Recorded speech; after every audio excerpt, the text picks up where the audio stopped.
망막 합병증으로 인한 이제 그 망막에 있는 혈관이 터지는 거, 그걸 한방에서는 이제 출혈된 거, 코피 터지는 거와 비유해서 저번 시간에 얘기를 했었는데, 코피 터지면 한방에서는 이제 지혈시키는 약과 또 지혈된 피들이 이 망막에서 터지게 되면 지혈뿐만 아니라 어혈을 방지하는 약가 있습니다.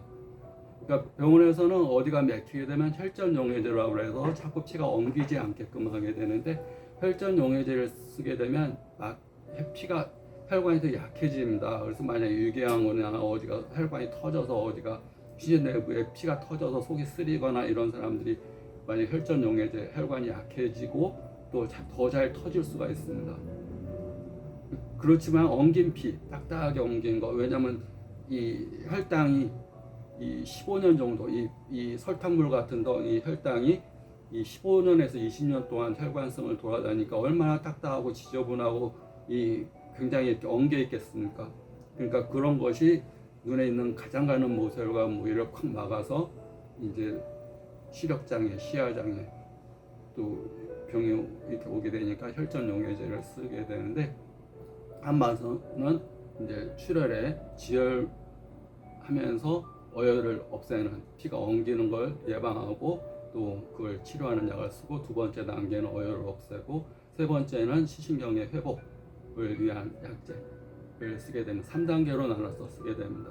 그 다음에 신생혈관성 녹내장이 발생되게 됩니다. 이제 왜냐하면 출혈된 피가 이제 찌꺼기들이 이제 신생혈관 안방수가 나가는 섬유주 모양체와 홍채 사이에 우리 눈물구멍 같은 통로를 이제 섬유주라고 그러는데, 안방수가 나가는 우리 압력 수압이 10에서 20일 사이가 정상인데, 그것이 섬유주가 좀 좁아져 버리고 지금 노폐물이 낀 것서 하수도 막혀버리면 수압이 올라가 버립니다. 그러면 수압이 올라간다는 얘기는 안압이 올라간다는 얘기고, 안압이 올라가게 되면 바로 그 시신경을 압박하게 되기 때문에 압박받은 시신경 부위가 손상이 오면서 녹내장, 시신경 손상이 오고, 그래서 시야가 좁아 보이고 시야가 갑작스럽게 시신경이 죽어버리는 그런 시신경 손상이 올 수 있기 때문에 안방수를 배출시켜주는, 한방에서도 이뇨제를 많이 씁니다. 소변을 잘 나가게 해서 눈에 있는 부종을 빼듯이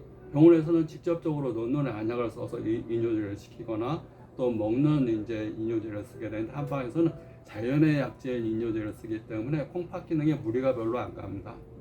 우리가 자연의 약제의 가장 좋은 점은 인체를 손상시키지 않는다는 겁니다. 자연과 동화돼서 약을 쓰는 겁니다. 또 그 약제들이 수천 년간 사람들이 먹어왔던 겁니다.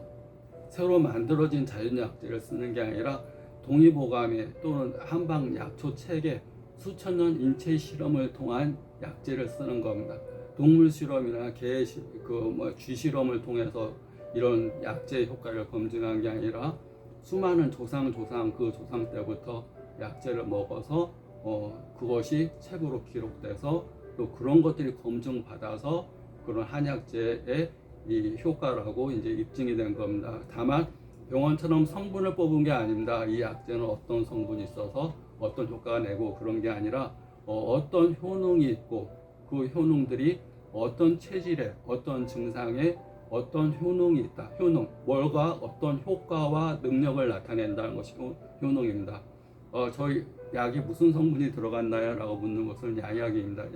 양약, 이 약 처방이 무슨 성분이 들어갔나요? 그것은 양약이고, 한방에서는 성분 개념이 아니고 이 효능, 조상 대대로 먹어와서 그 약제가 어떤 효과와 능력을 발휘하는지 그것을 맞춰서, 신생혈관성 녹내장이 되면 첫째로 안압을 내려주는 약을 쓰게 되고, 시신경을 손상을 방지하는 약을 쓰게 되고, 그 원인이 당뇨로 왔기 때문에 당뇨로 인한 당을 내려주는 약제, 당을 내려주고, 당을 내려주는 근본적인 약제는 한약에는 순수한 약제들이기 때문에 양약이 굉장히 강합니다. 강한 것만큼 부작용들이 있습니다. 공황장애나 이제 우울증 이런 걸 앓고 있는 분들이 병원약을 오래 먹거나 갑자기 끊으면 전신무력증이 오면 힘이 하나도 없고 더 양량도 늘려가야 되고, 갑자기 자기 의지로 이게 몸에 안 좋다. 왜냐하면 그런 약을 먹으면 콩팥 기능에서 굉장히 걸러내기 힘들어하고 몸이 전체적으로 약해집니다. 그렇지만 그 약을 안 먹으면 다른 약을 듣지도 않습니다. 정신과 약이 막 공황장애 막 이런 분들 우울증 이런 것 때문에 약을 이렇게 신경 안정적 종류로 오랫동안 먹다 보면 양량도 늘려야 되고 그리고 손발도 떨리게 되고 또 자기 자신도 안 좋다는 걸 느껴서 약을 줄이게 되면 이제 갑자기 이제 사지를 못 쓸 것 같다든지 불안하다든지 호흡도 곤란하다든지 이런 증상이 오게 됩니다. 다만 양약의 좋은 점은 급할 때 이제 빨리 효과가 있지만 빨리 부작용도 나타나게 됩니다. 그게 쌓여서. 근데 한약은 자연의 약재고 그 어느 한 사람이 맞는 게 아니라 우리 조상대대로 먹어온 것들이 이 효능 중심으로 효과와 능력 또 어떤 체질에 어떤 증상에 또 어떤 원인에 효과가 있다고 검증된 약재들을 우리 한의사들이 쓰고 있습니다. 훨씬 안전한 약을 쓰고 있습니다. 한약을 먹어서 간이 안 좋다 이런 얘기는 잘못된 얘기입니다.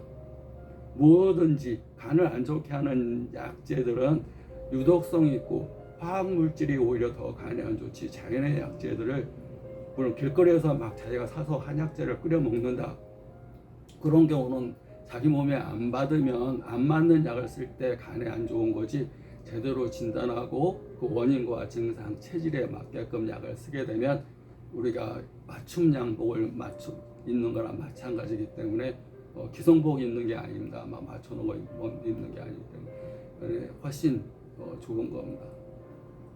그래서 잘못된 것을 자꾸 퍼져서 한약 먹으면 간이 안 좋고 저기 나쁜 말을 퍼뜨리는 사람이 누구인지 모르지만 하여튼 그 잘못된 인식이고 잘못된 인식은 간이 안 좋은 경우는 잘못된 약을 자기한테 처방받았기 때문에 그런 거지 자기한테 안 맞는 거 또는 길거리에서 사는 거 건강식품을 마구 사서 먹는 거 누가 좋다더라 하니까 그냥 한약재 데려 먹는 거 치료 진단받지 않고 전문가인 한의사한테 진단받지 않고 마구 뭐가 좋다더라 친구가 먹으니까 어떤 한약이 좋다더라 마구 먹는 거 그냥 한약재는 보약만 생각해서 보약은 어디에 안 좋은데 마구 먹는 거 그런 것들이 안 좋을 수 있는 거지 오랫동안 20, 30년, 30년 이상 이 분야에 근무한 사람 입장으로서 그런 건 말도 안 된다고 보면 됩니다. 간을 안 좋게 하는 원인은 굉장히 많습니다. 그 가운데 가장 큰 원인은 우리가 먹는 건데 먹는 것은 음식. 우리 알레르기 있는 분들 번데기 먹으면 곧바로 알레르기 나고 어떤 거에 대한 알레르기 있는 분들이 있고 음식에 대한 어떤 독성 누구나 먹는 건데도 그 사람한테는 간에 무리가 갈 수가 있습니다. 자기 알러지가 이렇게 두 번째 먹는 거 마음입니다. 마음 스트레스는 간이라는 것은 먹는 것만 우리가 형체적인 것만 해독하는 게 아니라 정신적인 독소도 해독하기 때문에 스트레스가 오히려 먹는 것보다 더 큰 독소로 사용됩니다. 화병, 화로 인해서 이게 스트레스가 울결되면 감기 울결되면 막 여기가 흉역고만 한다 막 가슴이 그득하고 답답하고 막 스트레스 때문에 화가 꽉 차 있으면 간이 부어오릅니다. 그러면 간 경화가 됩니다. 그래서 보이는 거, 보이지 않는 거 항상 자연은 항상 물질적인 거와 비물질계로 이루어져 있기 때문에 사람도 마찬가지입니다.